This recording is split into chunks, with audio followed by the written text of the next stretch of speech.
Love Skip Bayless, hate Skip Bayless, do what most of America does, which is love to hate Skip Bayless.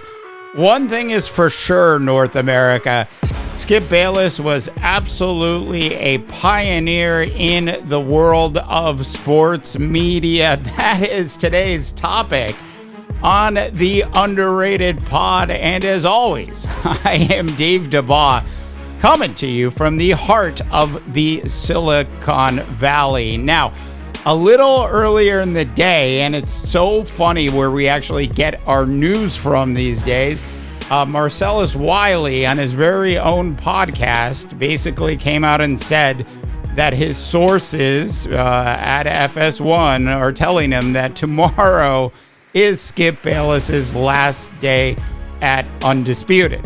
I want to point this out. Right now, I have not been able to actually get confirmation from Fox Sports on that.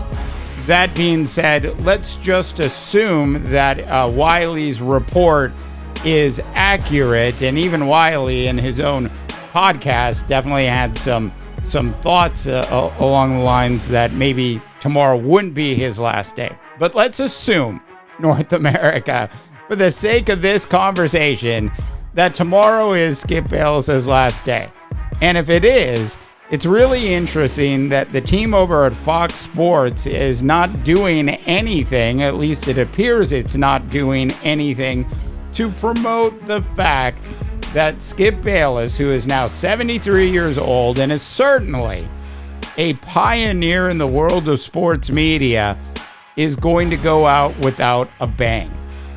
That is our topic today on the Underrated. All right, I'm going to play next for you some video from Stephen A. Smith from about a week and a half ago. He's got some thoughts. This is about a 30-second Stephen A. Smith spot. All right, let's go ahead and roll it. There's always pioneers. And when we look at the world of podcasting and sports talk and what have you, Skip Bayless is one of the pioneers. And let me tell you about something that I know for a fact better than anybody. So many people paid too much attention, wondering and lamenting what he said. The hating on LeBron James, the love affair with Tim Tebow, and his fixation on the Cowboys in a positive way, where I'm the troll and all of this other stuff. You know what you miss?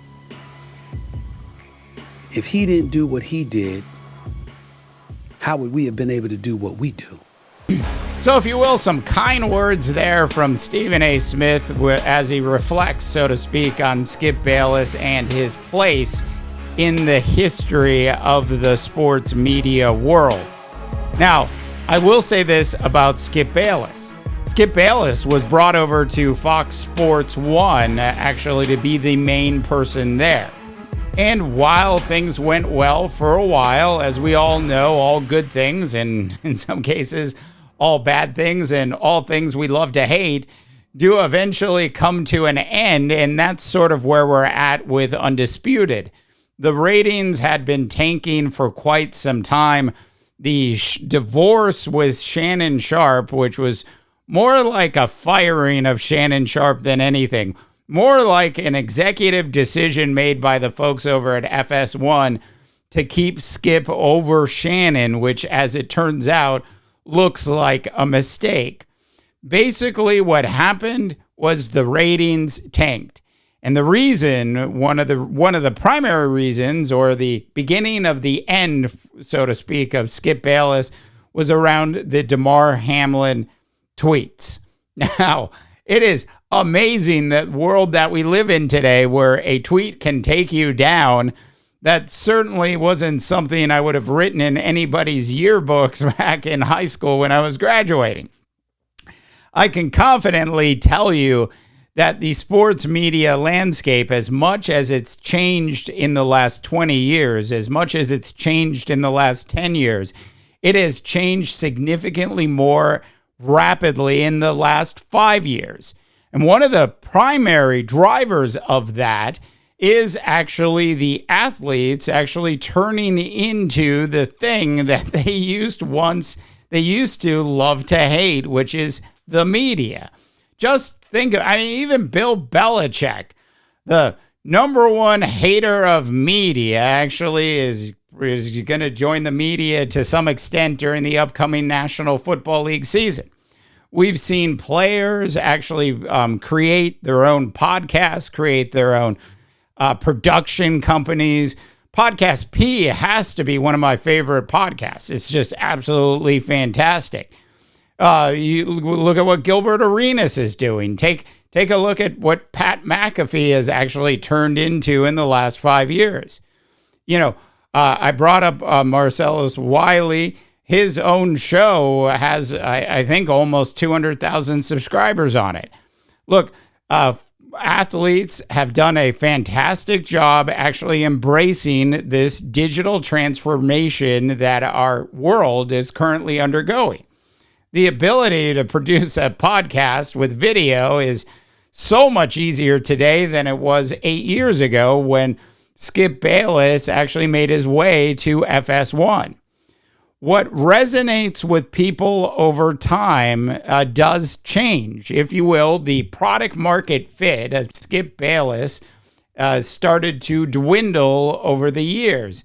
There's a certain brand of people that enjoy watching a Skip Bayless day in and day out. And that brand of people began to shrink. And over time, it shrank to the point where FS1 was basically left with no choice. This would not be happening if their ratings were steady and climbing. Even if it was just a slight climb, it would not be happening right now. The folks over at FS1 who have done a fabulous job with the Herd show, Colin Cowherd, and the Herd First Things First, which in my opinion is the best sports show on television. Nick Wright, Broussard, and Kevin Wilde's just fantastic chemistry, and it gets better, it seems, every week that they're on the air together. So they haven't made a ton of missteps, so to speak, at FS1. But the Shannon Sharpe thing was a complete misstep. And we've seen how successful Shannon Sharpe has been with his own podcasts, his own after-hours shows. Shannon Sharpe has totally blown up. Now, if you take a look at Stephen A. Smith and the folks over at ESPN and First Take, their show has certainly done very well for itself, and its ratings have been climbing steadily year over year for the last 5 years. And there's a reason for that. What did they do over at ESPN First Take? They said, we don't need a permanent number two. We are going to have a rotation of number two people in that Max Kellerman seat. As much as a lot of you out there enjoyed Max Kellerman, the truth is, ultimately, what they've done at ESPN's First Take works better now than it did before when it was just Stephen A. and Max Kellerman. Now, as for this style of television that Skip Bayless helped pioneer, as for the world of podcasts, which are really vlogs, as for all of this, Skip Bayless has certainly been a major pioneer in all of it. And at the ripe old age of 73, which is like the old 53 if you ask people, I'm sure Skip Bayless will resurface at some point. But it is important to note the reason why Skip Bayless's show at Undisputed ultimately failed. Now look, it didn't fail at the beginning, it didn't fail in the middle, and like all good things, they eventually come to an end, and that's really where we're at. But this comes down to the product market fit of the audience. And ultimately, the Skip Bayless audience became smaller, it didn't become bigger. All right, I want to know what your thoughts are. North America on Skip Bayless, potentially tomorrow being his last day at Undisputed.